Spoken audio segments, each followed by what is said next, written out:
லோக்சபா தற்காலிக சபாநாயகராக காங்கிரஸ் கட்சியின் மூத்த உறுப்பினர் கமல்நாத் பொறுப்பேற்றுக் கொண்டார்.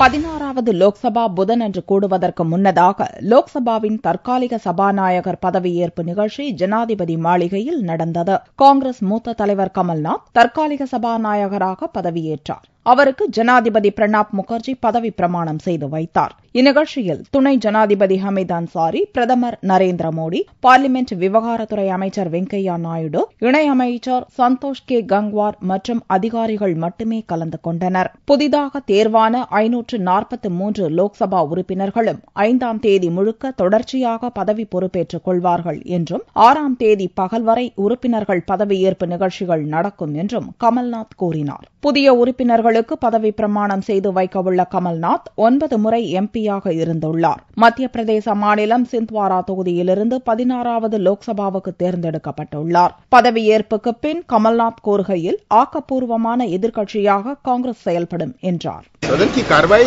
एक कंस्ट्रक्टिव प्रकार चलेगी, क्योंकि बहुत बड़ी आवश्यकता है कि जो रुके हुए सदन की कार्रवाई है, जो 5 साल भारतीय जनता पार्लियामेंट अपने रूम में करिएगा।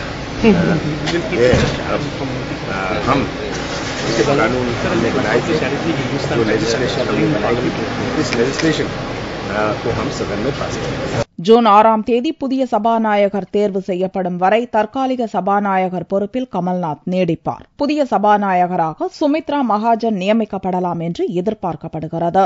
ஜூன் 9ஆம் தேதி பார்லிமென்ட் கூட்டுக் கூட்டத்தில் ஜனாதிபதி பிரணாப் முகர்ஜி உரையாற்றுகிறார். ஜனாதிபதி உரைக்கு நன்றி தெரிவிக்கும் தீர்மானம் மீது 10, 11ஆம் தேதிகளில் விவாதம் நடக்கும். அதைத் தொடர்ந்து கூட்டத்தொடர் காலவரையின்றி ஒத்திவைக்கப்படும்.